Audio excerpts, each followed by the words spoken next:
On the evening of July 23rd, 1908, Sultan Abdul Hamid II pulled off clearly one of his most adroit moves. He essentially diverted all of the popular resentment that had built up over his handling of the crisis in the Balkans away from himself by promising a return to constitutional rule. He took this decision in consultation with his advisors, especially a man by the name of Camille Pasha, who in the course of his life served as Grand Vizier 4 times and was respected by many parties across the political spectrum in Constantinople. Sultan Abdul Hamid II, on the next day, on July 24th, promised that the parliament, which had been out of session for 30 years, would meet again.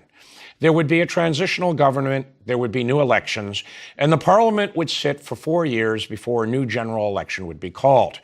It was seen as a major triumph, a constitutional triumph, and in some ways is still remembered by many Turks as their successful revolution of 1908. By the standards of revolution, this call to have parliamentary rule was remarkably bloodless. Yes, there had been mutinies and demonstrations in the cities in the Balkans, particularly in the region of Macedonia, where there had been violent ethnic clashes that threatened to escalate into yet one more crisis that would see the intervention of European powers. There had been violence also in the city of Constantinople. But on the whole, the transition from a government of personal rule by the Sultan to a government of rule by the parliament was achieved very easily in July of 1908. And it's important to stress that the men who carried out this so-called revolution really had some rather mixed views of what this parliament would achieve. And that's captured in the name of the CUP, the Committee of Union and Progress, that had masterminded the mutinies that turned into a revolution. The name in Turkish, the Committee of Union and Progress, which is İttihat ve Terakki Cemiyet, is a very high-sounding and in some ways a deceptive and ambiguous set of terms. The term for progress could very much be interpreted in various ways.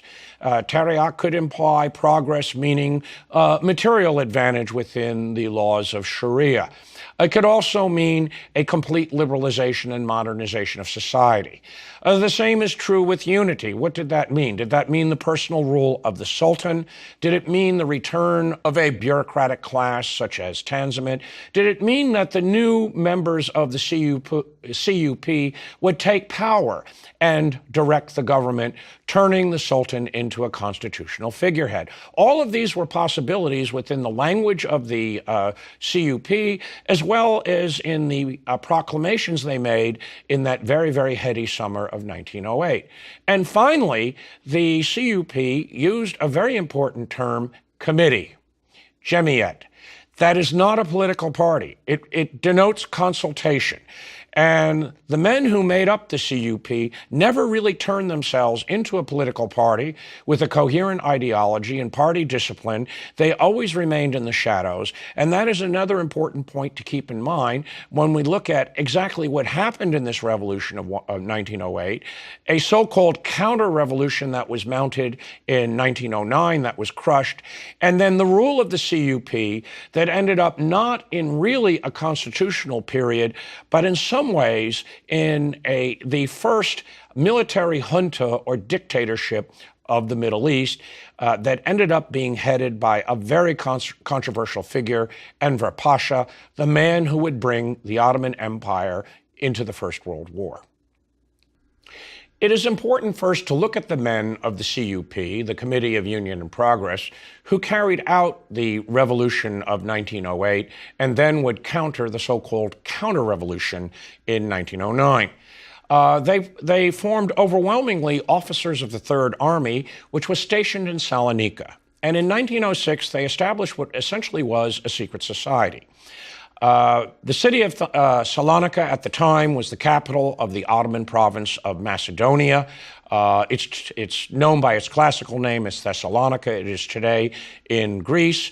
And at the time, Salonika had a large Jewish population, and the province of Macedonia was a very, very diverse province with all sorts of nationalities and religions, captured in the French delicacy salad macédonienne. It's just a mix of everything. This is the area where Mustafa Kemal Ataturk was born. He's from, essentially, Salonika. Many of the officers in the Third Army were native to the European provinces, to Macedonia or other provinces of Rumelia. They protested their loyalty to the Young Turk organization that was established in exile in Paris and acknowledged Ahmet Riza Bey as their intellectual leader. And they saw themselves effectively as an action committee to implement the reforms that were professed by various exiles writing in Paris and Geneva. Most important was the composition of the men and their background. They were army officers overwhelmingly, or they were petty bureaucrats, such as officials who worked in the postal service or the transportation service of the Ottoman state. These were all men, very often in their 30s and early 20s, many of them resentful of the territorial losses. A considerable number of them knew or had suffered from the first wave of migrations, that is, displacement of Muslims out of the Russian Empire into the Balkans. They were very much committed to maintaining the unity and integrity of the Ottoman state, and they could see, as much as the Sultan Abdul Hamid could see, that after the Congress of Berlin in 1878, the empire's borders were largely indefensible. What was left to them in Europe was an impossible position to defend, and the growing nationalist sentiments compromised that defense even more. Furthermore, in the eastern provinces, the so-called 6 eastern provinces, the Russians had control over those provinces, were organizing and supervising a military police, inciting the Armenian groups to fight each other as well as to fight the Ottoman state, arming various Kurdish groups. And what the Russian policy was is the more disorder in the Ottoman Empire, the better. That was essentially their motive, and that becomes an axiom of Russian and later Soviet foreign policy that we'll encounter along the way into the 20th century. In addition, the officers were very much Turkish speakers. And by definition, they were Sunni Muslims. But they were not generally ardent or pious Sunni Muslims. And for that reason, Kemalists today, members of the Turkish political spectrum that very much adhere to the principles of the Republic of Mustafa Kemal Ataturk, they see them in some ways as their forerunners. Now, that's not to say that these men were atheists or impious. Most of them were practicing Muslims. Some of them, like Enver Pasha, the flamboyant war minister in the First World War, well, his religion was probably himself. He saw himself as the Napoleon of the Ottoman Empire in some ways. But what they did think is that religion should be under the strict supervision of the state. Eventually, the CUP would actually kick the Shaykhul Islam off the cabinet, and that would happen in 1917. And they wanted to make sure that religious institutions were much more strictly supervised than the Sultan Abdul Hamid, who gave a lot more leeway to Islamic institutions to operate on their own, so long as they were Sunni and loyal to the Sultan. So in that sense, the CUP army officers could be sometimes misrepresented as secularists or laicists, that is, people against established religion. And that's going perhaps a bit too far. All of them were sound Turkish speakers, Sunni Muslims. They did profess Ottomanism. They professed a loyalty to the Ottoman citizenship, proclaimed back in the 1840s by Tanzimat, advanced by Abdul Hamid, but their sense of Ottomanism increasingly came to denote the use of the Turkish language, the integrity of the empire. By definition, it really was beginning to mean Muslim, and that the role of the Christian minorities and the Jewish minorities in time would be lessened in their vision of what the Ottoman Empire should be. So they also had practical motives, and that included the freeze on army commissions and promotion. Sultan Abdul Hamid II had carried out a number of very, very tight fiscal reforms after 1881, when the Public Debt Commission had been established to pay off the defaulting Ottoman state debts. And that resulted in cutbacks in the army and the administration. And many of the men who joined the CUP in Salonika were concerned about their own livelihood. Others were attracted by the mix of intellectual ideas. Some of them were very much true liberals who looked to some of the opinions voiced by the dissidents who were in exile. Kemal Ataturk, the future Ataturk, Mustafa Kemal was his name at the time. Some of these motives probably attracted him to be affiliated with the CUP. And as I said, it always remained a committee. It never remained a party. Well, they, as a group, were aghast at the inability of the Sultan to control the European provinces. And a good number of these men in the Third Army and the First Army that was stationed in Istanbul, they were all recruited from these areas. And the violence among Muslims and Christians, among the various Slavic groups, were promoted and instigated by the Russians, usually in the name of Pan-Slavism. This situation could escalate and get out of hand and land the empire with another war with Russia. And the result was they wanted action to put down the rebellions. And in April of 1908, mutinies and demonstrations began to be held across the province of Macedonia, calling for stronger actions. And eventually, the officers of the Third Army mobilized enough of their men and threatened to march on the capital and overthrow Sultan Abdul Hamid. He, of course, didn't abdicate. He essentially answered their objections. He promised to recall the parliament. It was a brilliant move. And on July 24th, 1908, everyone had high expectations across the empire that the problems would be solved. Now, as I mentioned in the previous lectures, everyone had different notions as to what this parliament would do and how it would operate. And immediately a transition government was set up. Elections were held, which, as far as we can tell, were fairly corruption-free. And various delegates were returned to sit in session opening in the new year in January 1909. The members of the CUP, however, became a bit nervous about the elections, and they showed certain traits which resurface in later political history in both the Turkish Republic and the successor states of the Ottoman Empire and the Arab provinces and the Balkans both. It's one thing to want a parliament. It's one thing to present yourself as the leaders of reform. It's another thing to turn it over to the masses and allow them to speak their will.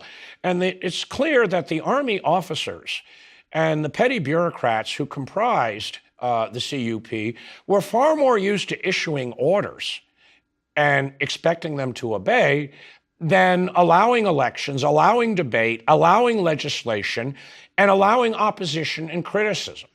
The Constitution of 1878 didn't really make much in the way of provisions for freedom of the press, freedom of petition, the creation of political parties, and the CUP itself long restrained itself, checked itself from becoming a true political party, even though it gained more and more adherents. And the result is they were suspicious of what this parliament would do. At the same time, pious Muslims were also aghast at the fact that, once again, non-believers were going to be elected to a parliament and they would have a say in the destinies of the empire. And this led to demonstrations in April of 1909, breaking out in the first week of April in and around the area of Hagia Sophia, the great ancient church built by Justinian, turned into the imperial mosque by Mehmed II. The demonstrators included various students from the madrasas. It also included some of the more conservative peasant levies from the provinces, particularly Albanians who were devout Muslims. And a whole variety of individuals and critics began to chant for the restoring of Sharia, getting rid of this damnable parliament, and reinstating the Sultan as the fount of wisdom and the autocrat and the protector of Sharia in the Ottoman Empire. And the critical point was on April 13th, April 14th, when there were riots in the barracks in what is now Taksim Square, Taksim Madana, which today is traditionally where various protest groups assemble in Turkey, in Istanbul. There was a set of Ottoman barracks where Albanian recruits were just off the countryside drilling, and they marched out of their barracks in defiance of the orders of some of their officers, and joined the protesters and argued that it's time to bring the Sultan back. Well, the news was immediately transmitted to Salonika. One of the senior generals, Mahmud Shevrek, immediately raised the so-called Army of Salvation, the Harakat Ordusu, and summoned various officers, including Enver Pasha and his attaché, the young Mustafa Kemal, to march on the capital and restore order. And by the 24th, 25th of April, an Ottoman army had entered and restored order in the city and essentially ended the religious protest. The parliament would continue. The constitution would be upheld. The protesters are often denounced as counter-revolutionaries. In some ways, they were very much traditionalists, and they were very, very suspicious of what the CUP would do. And they did have some reason to be suspicious of the CUP. They were officers. And the first thing Mahmud Shevket Pasha did was to order martial law, which stayed in effect for a very long time. There were hangings, there were crackdowns, and the kind of repression that was carried out by the military was far beyond anything that Sultan Abdul Hamid had done as an autocrat. At least among Muslims, he never applied the death sentence, almost never applied the death sentence. The worst would happen to you is you would end up in exile in Paris, which is not really a bad deal in the 19th century, and also accounts why there are so many French loan words that have gotten to the modern Turkish language. So many political types ended up in Paris, and they had a great time. Many modern Turkish speakers don't even realize how many French loanwords they have. They simply assume they're Turkish words. Turkish, just like English, is a very promiscuous language. It'll take in words from anywhere and use them. It's a marvelous language that way, an incredibly flexible and very subtle language. In any case, order was restored. The parliament was enshrined, but that really didn't solve the problem with the CUP. When the parliament reopened under the presidency of Ahmed Reza Bey, who had returned from Paris, because they had a rather independent idea of what might happen. And there was no way to tell what the deputies would do.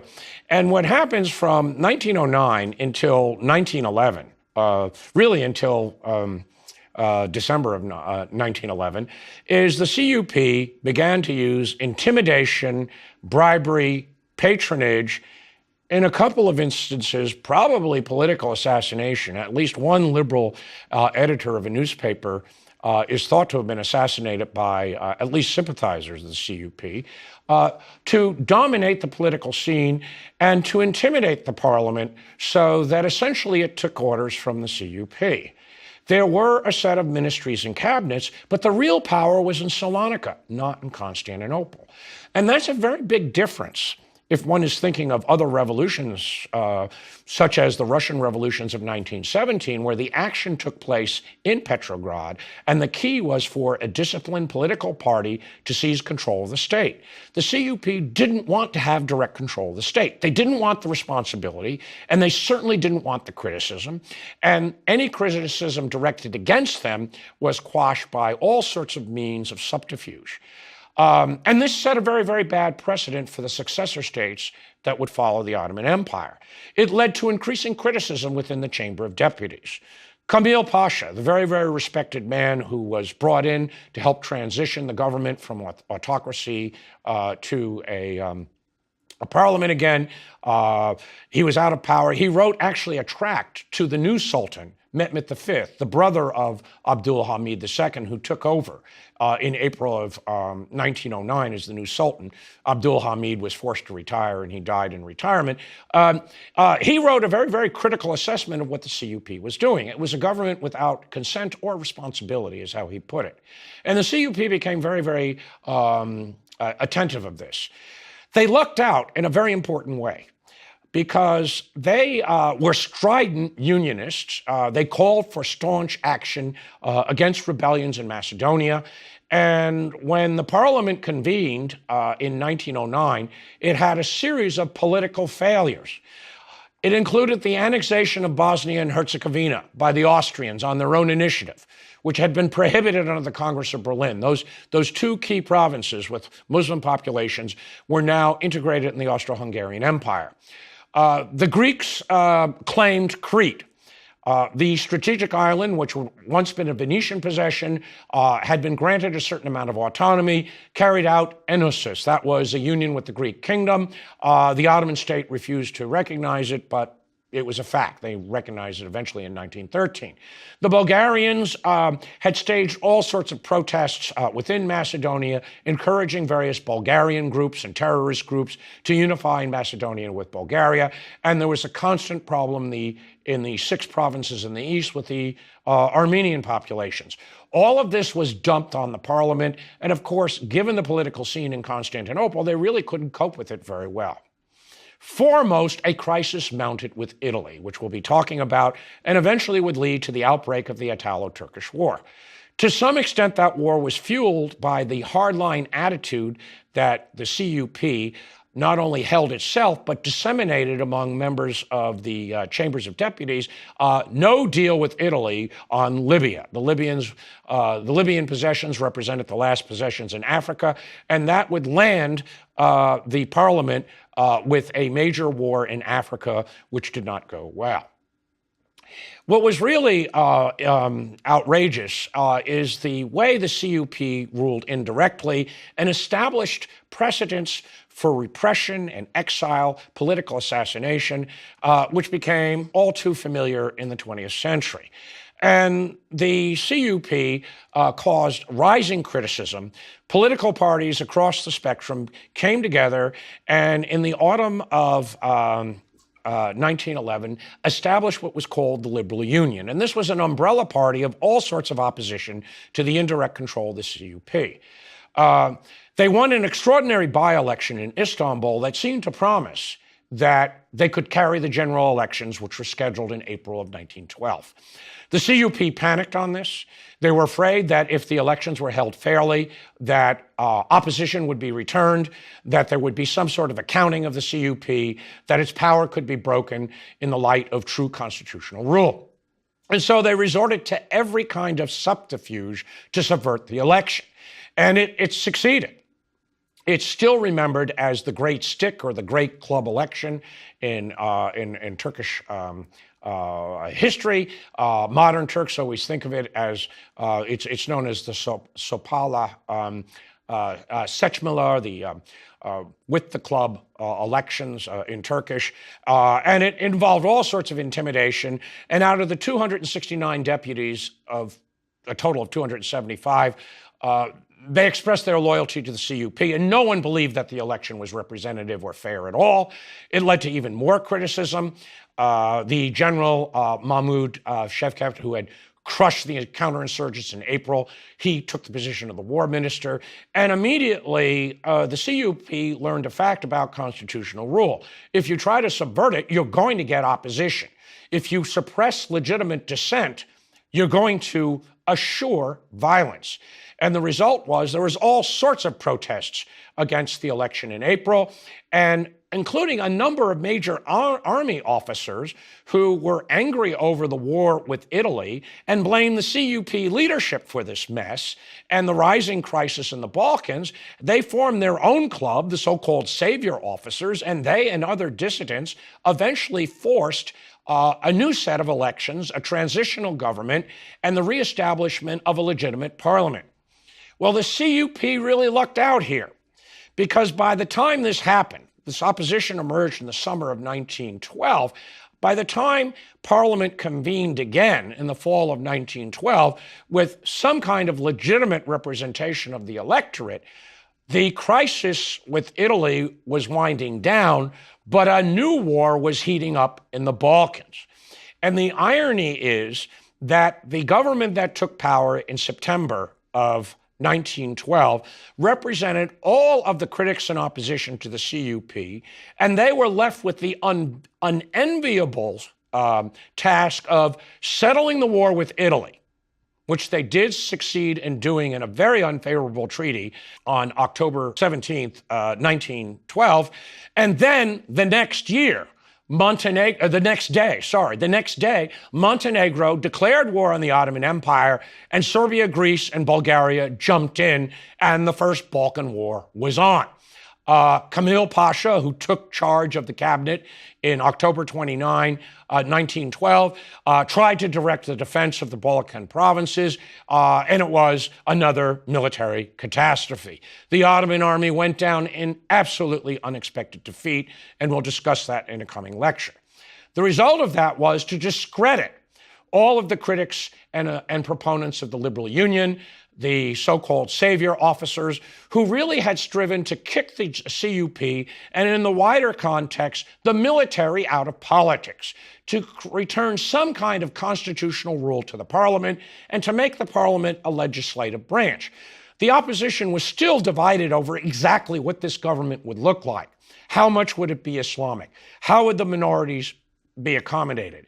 What would be the relationship between the Sultan and the legislative body, or would it really just be a deliberative council? All of those issues were still to be settled, but what they didn't want was government behind the scenes, government by subterfuge, without responsibility and consent, and above all, a government that was not above using intimidation, violence, and the military to get its way. And despite its high-sounding title of the Committee of Union and Progress, it was never really a political party. It gained power through patronage and corruption, gained adherents through intimidation, and the result is the CUP represented a step into the dictatorships of the 20th century. It was a precedent that would be followed in later years by governments across the former Ottoman Empire. Now, in the fall of 1912, the situation in the empire was really quite desperate. And the military situation just went against the Ottoman state again and again. In that situation, with the Bulgarian army barreling down on Constantinople, the city of Edirne under siege, the Greeks and Serbians sweeping the Ottomans out of the European provinces, the Italians had just picked up all sorts of real estate in their war, the constitutional government in Constantinople was compromised. One wonders if legitimate elections were held, exactly what would have happened. Who would have been returned? What kind of cabinet would have been formed? It's clear that the government headed up by Kamil Pasha had lost confidence among many of the deputies. But the CUP was not going to take a chance on elections, which were due to come. And on the night of January 23rd, 1913, they carried out the first modern military coup in Turkey. Officers of the CUP, including many men who were part of the so-called Army of the Deliverance back in 1909, seized control of the ministries. The Minister of War was shot. All of the ministers were rounded up and arrested. Kemal Pasha was forced essentially to resign his office. Mahmut Şevket Pasha returned as the war minister, and appointments were handed out to various members of the CUP. They were in a most advantageous position because at the time they seized power, the alliance of the Balkan states had fallen apart. The former allies were fighting among themselves, particularly against Bulgaria, and it gave an opportunity for one of the members of this group, Enver Pasha, to posture as the savior and actually win a victory by retaking the city of Edirne, the second capital of the Ottoman state. The men who took power in early 1913 would become the ruling junta of the Ottoman Empire through the First World War. They included some very, very important figures. Above all, Enver Pasha, who had joined very early the CUP, a man who styled himself as the flamboyant Ottoman equivalent of Napoleon.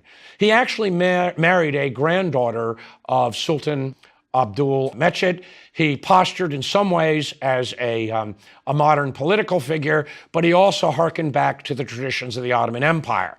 And he was an enormous admirer of Napoleon. He turned out to be an incredibly mediocre strategist. He was very, very pro-German, and in that sense, he followed the policy of Abdul Hamid II. And he took over the war ministry in June of 1913 after the assassination of his predecessor by a dissident.